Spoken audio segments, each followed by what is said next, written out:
All right. Good, well, morning, afternoon, evening, depending on where you are listening to me from. My name is Brandon Ivy. I'm the CEO and founder of Ivy League Crypto Academy, ILCA for short. Thank you for hopping on in an unexpected live that I am doing right now. The topic we're going to be talking about artificial intelligence, and I'm very, very excited about what's taking place, but there are others out there who don't think I should be excited about AI, artificial intelligence, and where this is coming and going. So I wanted to take just a quick moment out of my day and address this in between my lives that I'm doing for our business. So if you would love to, go ahead and type in the chat box where you're listening in from. As a disclaimer, I am not a licensed financial advisor to be giving financial advice. I share information for entertainment, training, and educational purposes only, and it is up to you to make your own informed, intelligent decision what direction you want to move into after that. That's up to you. So let's get right on into this. AI, this is not something that you should be unfamiliar with as a term. Artificial intelligence, it is everywhere. Not a day goes by, I can't turn on the news or TV without seeing something coming up about AI. What is it? Is it taking over? Are we creating Terminator? Is it going to kill us? What are the good things about it? What are the bad things? I mean, we're hearing everything about AI, and it's happening so fast that even the creators of some of the most popular AI projects out today, like ChatGPT and OpenAI, are concerned, even Elon Musk. And they're going out there raising the red flag now after they created it and stating that, well, we might need to put a pause on this whole AI stuff, this whole AI development and where we're going. And so if you're part of my ILCA community, we talk about this every day on Inner Circle Crypto Talk and our metaverse classes. In fact, we're a part of a big metaverse project right now. So this is nothing new to you. But every now and then when I make a post on social media, then we get comments from people that's outside of our bubble, outside of our community, and they got things to say. So this all started with yesterday. I made a post where I stated that AI is this is a quote from billionaire hedge fund manager Stanley Druckenmiller. And the quote was, AI is very, very real and could be every bit as impactful as the internet. I mean, stop right there for 1 second. Do you remember what life was like before the internet? I think we all do. Well, depending on if you're over the age of what, 27? Maybe 28? If you're over the age of 27, 28, you know what life was like before the internet. I was born in 1976, so I had a good 20 years under my belt with no internet. Now, my kids, on the other hand, they don't know what life is like without the internet. They don't know what life is like without Wi-Fi. The internet has become so interwoven in our society that our society would not be able to function without it. I remember in the early days of the internet, businesses that were deciding on, should we use this internet? You can even go back to David Letterman interviewing Bill Gates and making fun of him for talking about the internet and email and saying, there's no need for this. Criminals are going to be using this. It's going to be used for nefarious activities. But then business quickly realized, if we don't have at least a website of our business on the internet, we're not going to be in. The internet was growing from AOL dial-up to high speed, and there is one company that had vision to take advantage of that, and that was Netflix, who was the #1 video rental company in the world during those days. Blockbuster Video. We all had the Blockbuster experience. There was nothing wrong with Blockbuster. We all enjoyed after work going down on a Friday and walking the shelves. If you didn't already call ahead of time to rent your video or save it, pick your favorite video off the shelf, get your Twizzlers, get your popcorn, and go home and watch the movie. And then Sunday night, dropping it off in the Dropbox for Monday. You know, you had a rental for 3 days. There was absolutely nothing wrong with that model. But then Netflix came in and said, we want to improve and expand on this current model. We've got an idea. Right now, we are sending videos in the mailbox. And it's not VHS, we're using discs, like CD discs. They said, this is going to be huge. Now you don't have to go to Blockbuster and walk the shelf and hope that your video was there and hasn't been snatched up. You can order it and we ship it to you. And then they said, and as the internet continues to evolve, we've got better plans on showing it right on your computer screen.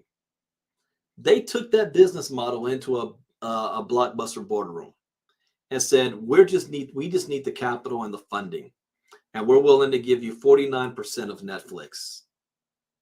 49%. What did Blockbuster do? Blockbuster laughed them out of the room. Said, first of all, ain't nobody want to wait 3 days to get their disc. And what if after 3 days, we're talking about the mail service, they get it and it's cracked? Then you telling me they got to wait another 3 days to get it? They can just go on down to the corner of Blockbuster and get the movie. And I'm sorry, but we got AOL dial-up. Ain't nobody trying to, you can't stream a whole movie. What is it going to take, 5 hours to download?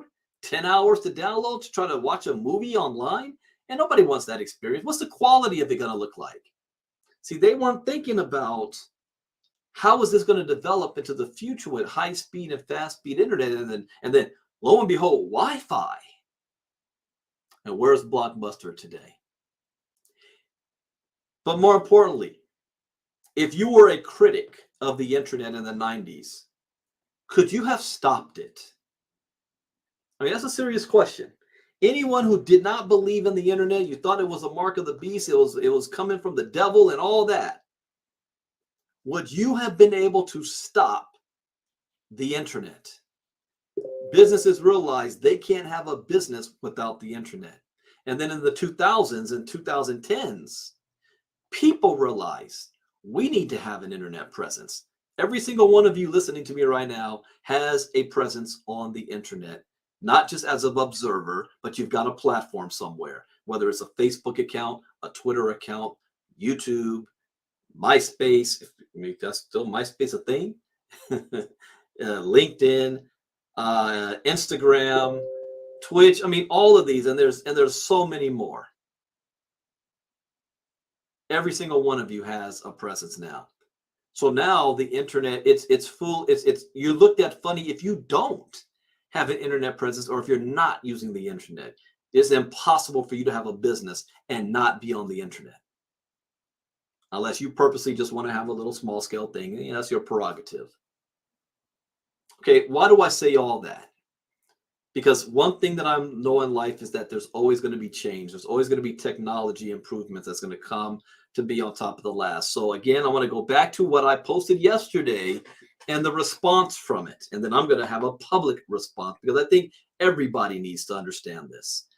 So I posted from billionaire hedge fund manager Stanley Druckenmiller, AI is very, very real and could be every bit as impactful as the internet.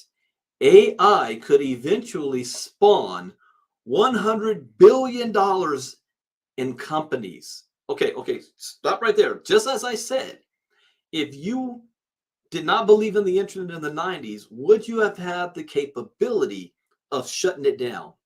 No, you would not have.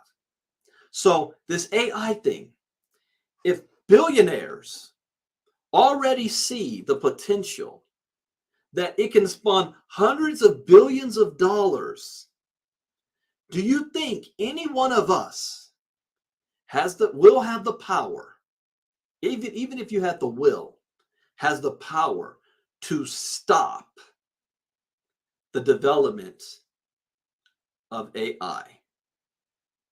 That's a serious question. Type yes in the chat box or no in the chat box, regardless of what you feel or believe. See, when I came and learned about blockchain technology, there are two things that I learned that changed the course of my career. The first is that blockchain technology is going to disrupt every single industry on the planet today, whether you like it or not, believe it or not, trust it or not. Your opinion is irrelevant. It's going to happen. You're going to be driving down the street and you're going to see Bitcoin ATM machines.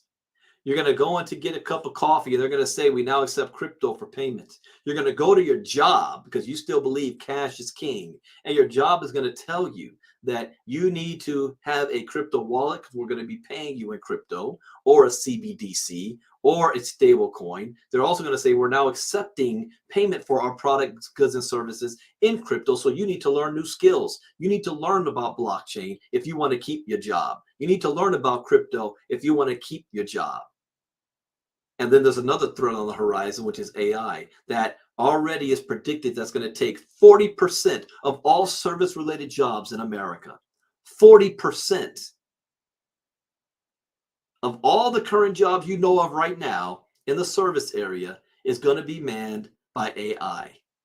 The genie is out of the bottle. There's nothing you can do. You can't put it back.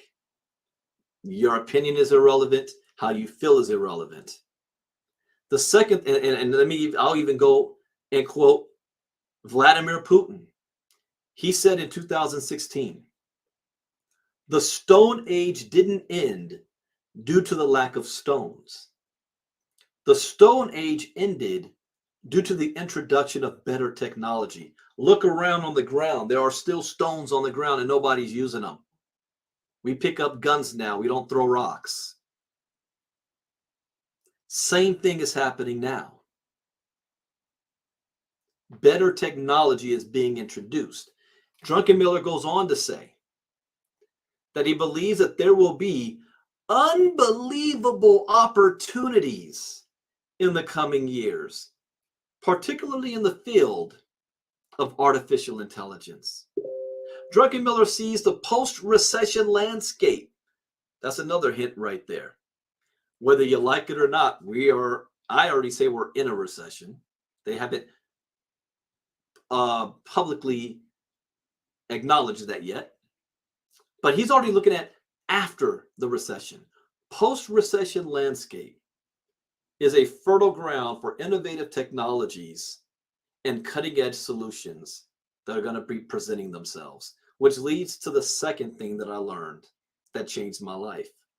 And that's cryptocurrency represents the greatest economic shift in wealth in the history of mankind for the most amount of people. Now, why is that last part important? Because it is the most important part. For the most amount of people. Because before in history, there have been opportunities. There have been leaps in technology. Look at the story on the History Channel called The Men Who Built America between the years of 1880 and 1920. That era of American prosperity that exploded, a time where men had more money than the U.S. federal government did. The men who built America to where it is today, the financial titans of the world. But did the average Joe on the street have the same opportunity as them? They lived through the era, but do they have the same opportunity? Do they have access to that opportunity? I mean, even if you watch the movie Titanic, the ship was separated by class. And even in the wealthy class, they had a separation between old money and new money. And that concept of old money and new money still goes on today. I was watching Succession. And even in Succession, they even brought it up. Oh, that's new money. They think differently. They're not one of us. So what does that mean by now for the most amount of people that has this opportunity? Because there's only three things you need to thrive in this space. One is something everybody has, a cell phone. Two, it's something most people have with their cell phone, access to the internet. And then three, it's something everybody has that most people don't use, or they're afraid to use, or they don't know how. It's this: a willingness to learn. A willingness to learn. You'd be surprised. Not everybody has that, because first it starts with the willingness to learn and then taking action to learn that information and putting into place. Most people don't have that. Most people, unfortunately, are sheep and ignorant. I don't say that as a negative. It is a decision. You know, you can, in an information age where all of the knowledge in the world is at your fingertips on the internet, we're more ignorant today than we were 100 years ago. We believe what we're told. We don't want to look things up for ourselves. But anyways, that last part means that it doesn't matter who you are, where you were born, what language you speak, the color of your skin, man, woman, or child. Do you have a college education or not? Is your daddy the CEO of the company? None of that matters. There's no racism, sexism, nepotism. All it is your ability to want to learn. That is the key here when I see what Druckenmiller's talking about. Unbelievable opportunities, once in a lifetime or once in a generation opportunity, that where we sit today is not going to be here for our grandchildren. They're going to be reading about us in history books. And actually, no, they're not. They don't need to read about us in history books anymore.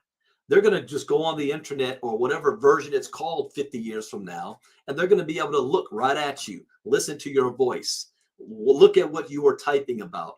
They know what you had for dinner last night because you're posting pictures of it on Instagram. They're going to be able to hear your voice and hear your thoughts, not what somebody else writes in history. And what are they going to say about you? What were you talking about during this era? This is why I'm very, very mindful of what I say, what I post, legacy, because it's there forever, for history. You can no longer hide behind anonymity. If you were against the civil rights movement in the 60s, nobody knows unless you tell them. What side of history were you on? Now, everything we do in our life is being recorded. Pictures are taken and everything is shared. But that presents opportunities. So after making this post, and I made the post because I'm an entrepreneur and I'm excited about the future, and I'm also thinking about how are we going to benefit from this whole AI. People made some comments. Now, I'm not going to say any names.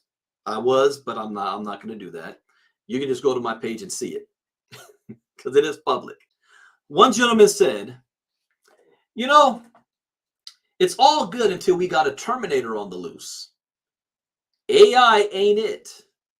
Jobs, lives, and more will be heavily affected. That line is true. I'm going to repeat what he said, and I agree with it. Jobs, lives, and more will be heavily affected. Then he goes on to say, when they clone you from all your social media and public records, let's see how cool you think it is then.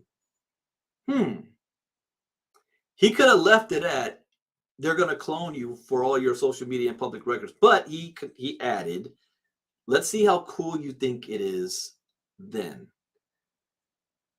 Nowhere in my post did I say this is cool.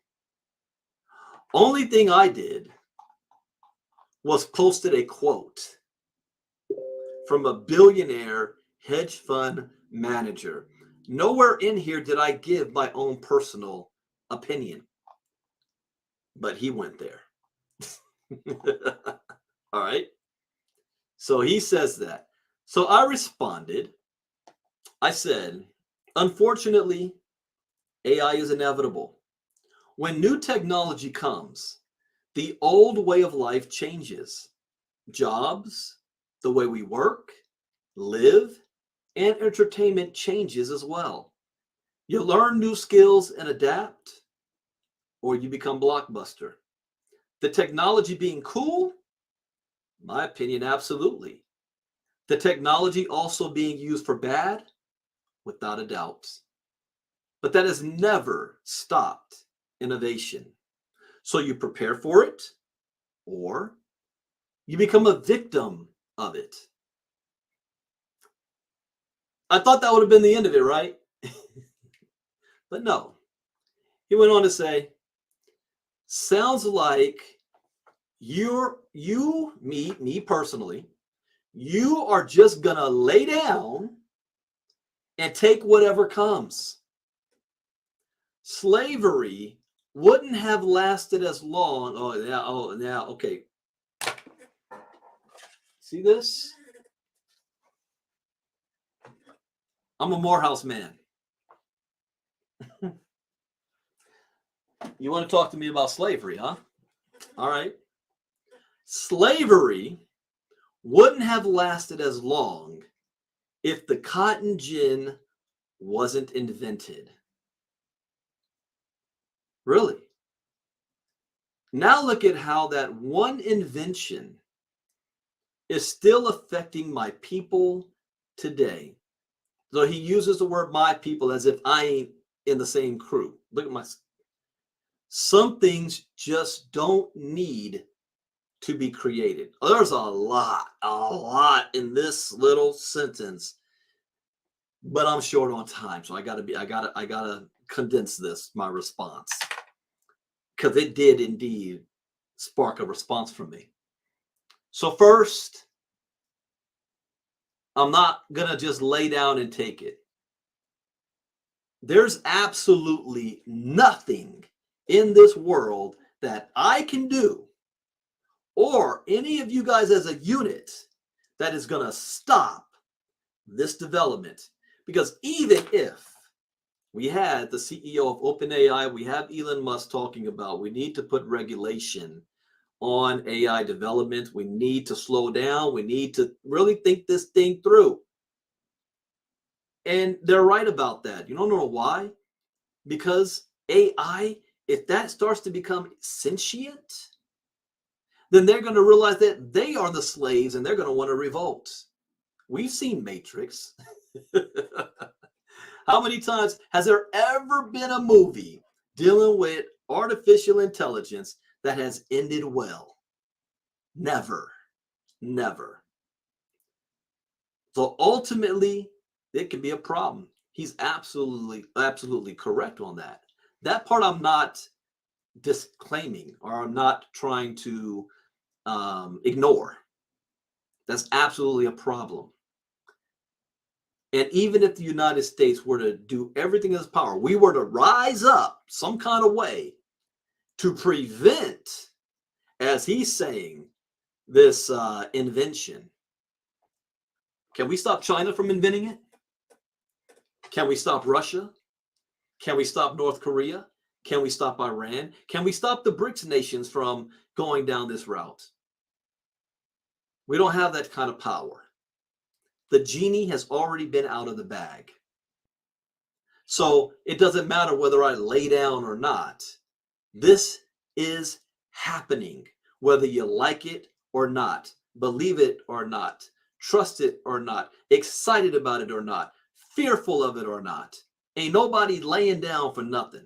So let's get that out the way. So then he wants to talk about slavery. Slavery wouldn't have lasted as long if the cotton gin wasn't invented. I'm sorry, there was slavery for a millennium before the cotton gin was ever invented. There's still slavery going on today. So I don't even know why you want to throw that type of argument in there, as if people were going to stop the cotton gin. Now, if you don't understand the history of slavery and what the cotton gin means here in North America, it was one of the major economic reasons of why the South had an advantage over the North. It was the number one industry, and their main source of labor was slavery.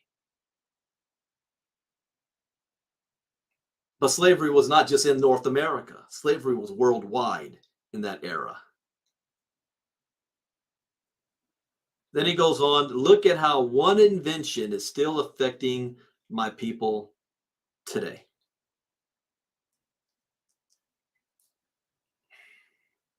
Some things just don't need to be created.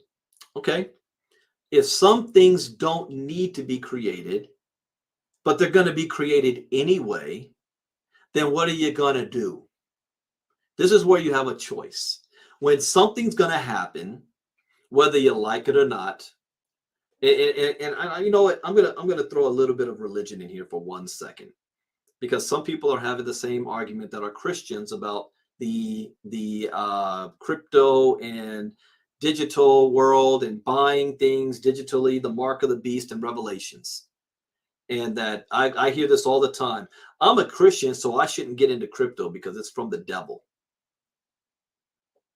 Crypto's from the devil?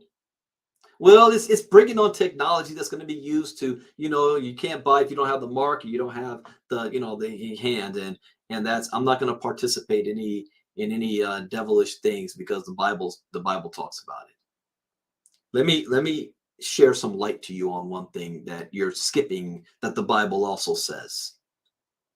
No man will know the date or the time of the coming of Christ.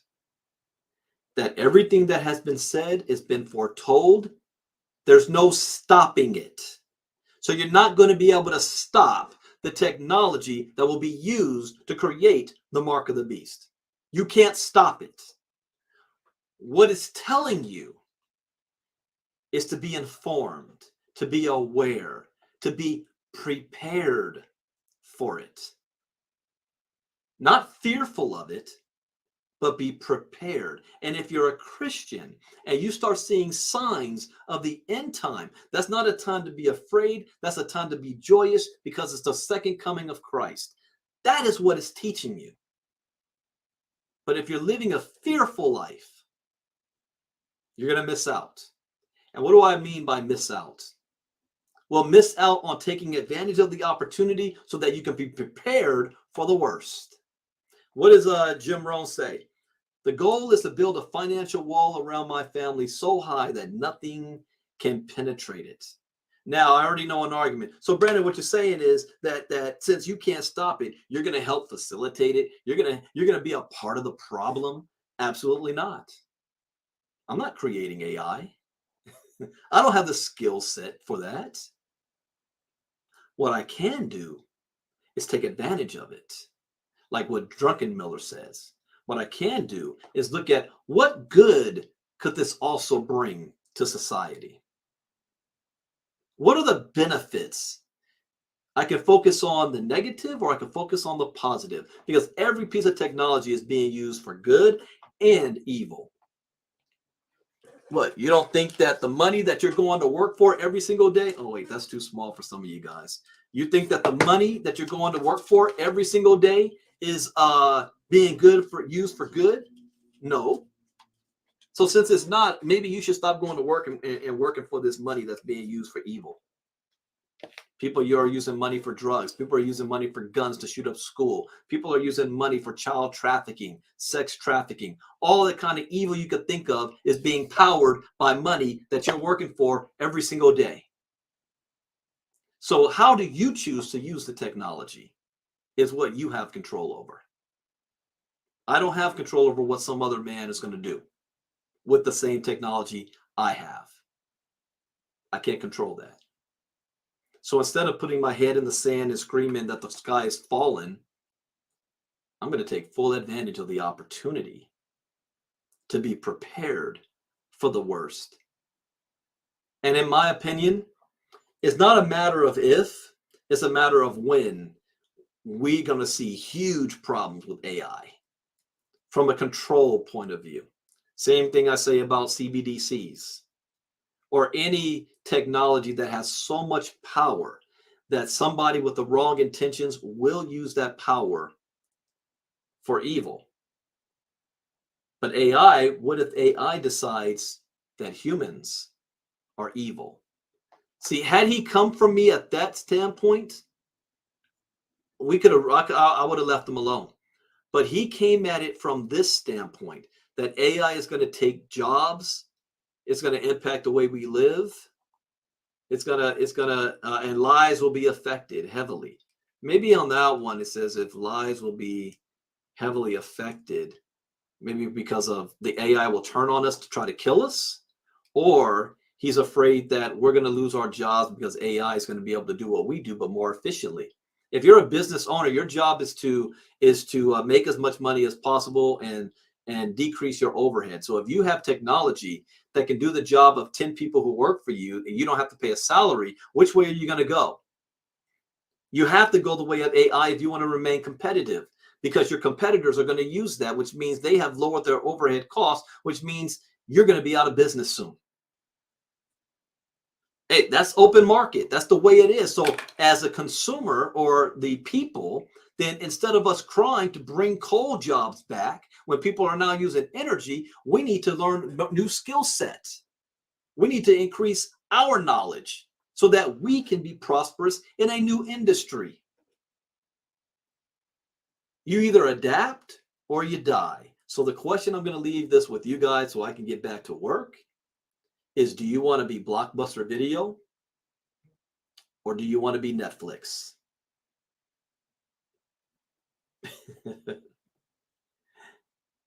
I'm not going to be Blockbuster Video. I'm Netflix, and we're running. And I would invite all of you to watch us and cheer us on. Don't hate on it.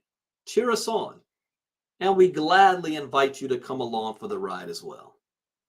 So that's my message for the day. I just had to get that off. You know, when you come on my thread, you're talking about I'm laying over for somebody and throwing slavery in my face as if I don't know what the hell's going on, then I got something to say. I wish you the best. I wish all of you the best. But ask yourself the question, are you doing anything right now that's getting you positioned in the new world? Because we are at the precipice of a brand new world. Let's embrace and thrive. Bitcoin Brandon out. See you guys later. Bye-bye.